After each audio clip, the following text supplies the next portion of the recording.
Asansol Durgapur police commissionerate के कुल्टी के नियामतपुर सब ट्रैफिक गार्ड पुलिस के प्रभारी अधिकारी शिवनंदन दुबे ने मंगलवार को नियामतपुर न्यू रोड पर अभियान चलाया।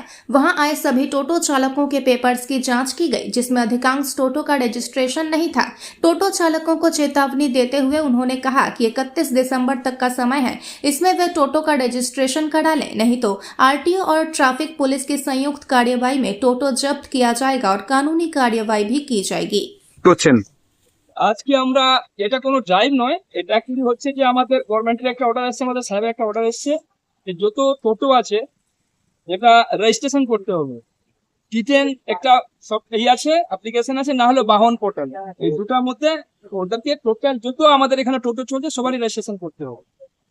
বাহনে ওটা হবে যেটা 172 কোম্পানি যেটা আছে, সেন্ট্রাল গভর্নমেন্ট থেকে অথরাইজ ডিলার আছে, সেই যদি কোম্পানি গাড়ি কোনো টোটোওয়ালা কিনে থাকে সেটা ডিলার কাছ থেকে অথরাইজ হবে, ওটা রেজিস্ট্রেশন হবে।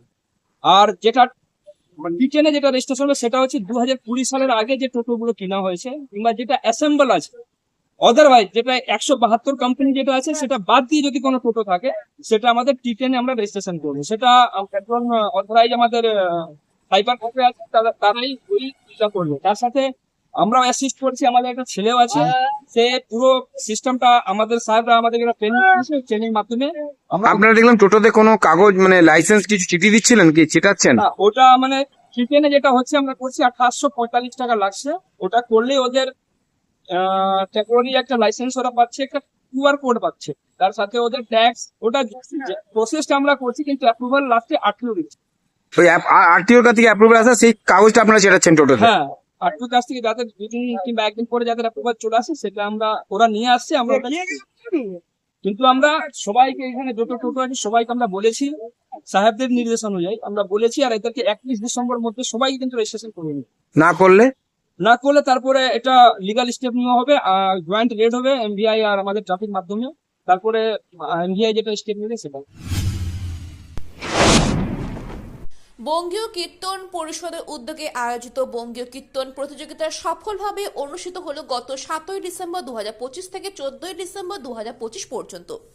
বাংলা প্রাচীন ও শাস্ত্রভিত্তিক কীর্তন ধারাকে সংরক্ষণ ও প্রসারের লক্ষ্যে আয়োজিত এই প্রতিযোগিতা ঘিরে রাজ্য জুড়ে কীর্তন প্রেমী মানুষের মধ্যে ব্যাপক উৎসাহ লক্ষ্য করা যায়।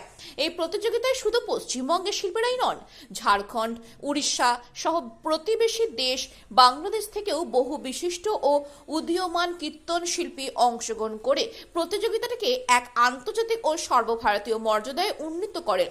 প্রতিযোগিতা বিচারক মণ্ডলীতে প্রধান বিচারক হিসেবে উপস্থিত ছিলেন কীর্তন রাজ শ্রী বীরেন্দ্র কৃষ্ণ দাস বৈরাগী মহাশয়। তার সঙ্গে বিচারকের দায়িত্বে ছিলেন বিশিষ্ট কীর্তন শিল্পী শ্রীমতী চৈতালি চট্টরাজ মহাশয় ও সুর বিশেষজ্ঞ সমাপ্তি মুখোপাধ্যায় মহাশয়া।